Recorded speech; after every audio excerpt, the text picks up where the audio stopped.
ಅಂದ್ರೆ ಬೆಂಕಿಪಟ್ಟಣ cinema release ಆದ್ಮೇಲೆ 3 ವರ್ಷ ನಾನು ಯಾವ್ದು ಸಿನಿಮಾ ಮಾಡಿರ್ಲಿಲ್ಲ. ಆಮೇಲೆ ಸಿನಿಮಾ ಬ್ಯಾಕ್ ಗ್ರೌಂಡ್ ಇಲ್ಲ, ಅಥವಾ ನಮ್ಮ ಫ್ಯಾಮಿಲಿಯಲ್ಲಿ ಯಾರು ಸಿನಿಮಾ ಅವ್ರಿಲ್ಲ.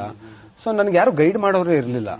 ದೆನ್ ಆಮೇಲೆ CCL ಮ್ಯಾಚ್ ನಡೀತಿರ್ಬೇಕಂದ್ರೆ ದರ್ಶನ್ ಸರ್ ನ ಭೇಟಿ ಆಗ್ತೀನಿ. ಅವ್ರು ಹೇಳ್ತಾರೆ, ಏನಿರೋ ಬೆಂಕಿಪಟ್ಟಣ ಚೆನ್ನಾಗಿ ಸೌಂಡ್ ಮಾಡಿತ್ತು, ಯಾಕೆ ಬೇರೆ ಯಾವ್ದು ಮಾಡ್ತಾ ಇದ್ದೀರಾ ಅಂದ್ರು. ಇಲ್ಲ ಅಣ್ಣ, ಬೆಲ್ಲ ಅದೇ ತರ ಬರ್ತಿದೆ ಸಿನಿಮಾ ಅಂತ ಹೇಳ್ತೀನಿ.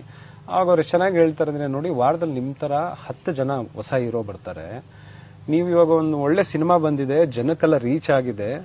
ಈ ಟೈಮಲ್ಲಿ ನೀವು ಜನಕ್ಕೆ ಕಾಣಿಸ್ಕೊಂಡಿಲ್ಲ, ಅಥವಾ ಟೆಕ್ನಿಷಿಯನ್ಸ್ಗೆ ಅಥವಾ ಡೈರೆಕ್ಟರ್ ಕಾಣಿಸ್ಕೊಂಡಿಲ್ಲ, ಎಲ್ಲರೂ ಮರ್ತು ಬಿಡ್ತಾರೆ. ಸುಮ್ನೆ ಒಂದು ಮರದಲ್ಲಿ ಹಣ್ಣಿರತ್ತಂದ್ರೆ ಸುಮ್ನೆ ಕಲ್ಲೆಸಿತಾ ಇರಬೇಕು, ಯಾವ್ದು ಬೆಳತ್ತೋ ಗೊತ್ತಿಲ್ಲ, ಕಾಣಿಸ್ಕೊಳ್ಳಿ, ಮಾಡಿ ಸಿನಿಮಾ ಮಾಡಿ. ನೀವು ಯಾವಾಗ ಇದು ಮಾಡ್ಬೇಕಂದ್ರೆ ಅಮೀರ್ ಖಾನ್ ತರ ಬೆಳಿತೀರಲ್ಲ, ಆಗ ನೀವು 3 ವರ್ಷಕ್ಕೊಂದು ಸಿನಿಮಾ ಮಾಡಿ, ಅವಾಗ ಜನ ನಿಮ್ಮನ್ನ ಮೈಂಡಲ್ಲಿ ಇಟ್ಕೊಂಡಿರ್ತಾರೆ. ನೀವು ಈಗಲೇ ಮಾಡ್ಬಿಟ್ರೆ ಇಟ್ಸ್ ಟೂ ಅರ್ಲಿ ಅಂದ್ರು. ಸೊ ನನಗೆ ನೋಡಿ, ಬಹುಶಃ ದೇವ್ರು ಯಾರೋ ಒಂದು ರೂಪದಲ್ಲಿ ಬಂದ್ಬಿಟ್ಟು ನಮ್ಗೆ ಗೈಡ್ ಮಾಡ್ತಾರೆ.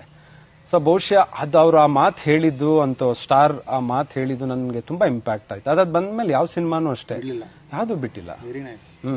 ಬಂದಿದ್ದಲ್ಲ ಅಂದ್ರೆ ದೇವ್ರ ದಯೆಗೆಲ್ಲ ಒಳ್ಳೊಳ್ಳೆ ಪಾತ್ರಗಳು ಬಂತು ನಾನು ಮಾಡಿದ ಸಿನಿಮಾಗಳಲ್ಲ. So again thank you Darshan sir. ನೀವು ಅವತ್ತು ಆ ಮಾತು ತುಂಬಾನೇ ಇಂಪ್ಯಾಕ್ಟ್ ಆಯ್ತು ನನ್ನ ಲೈಫ್.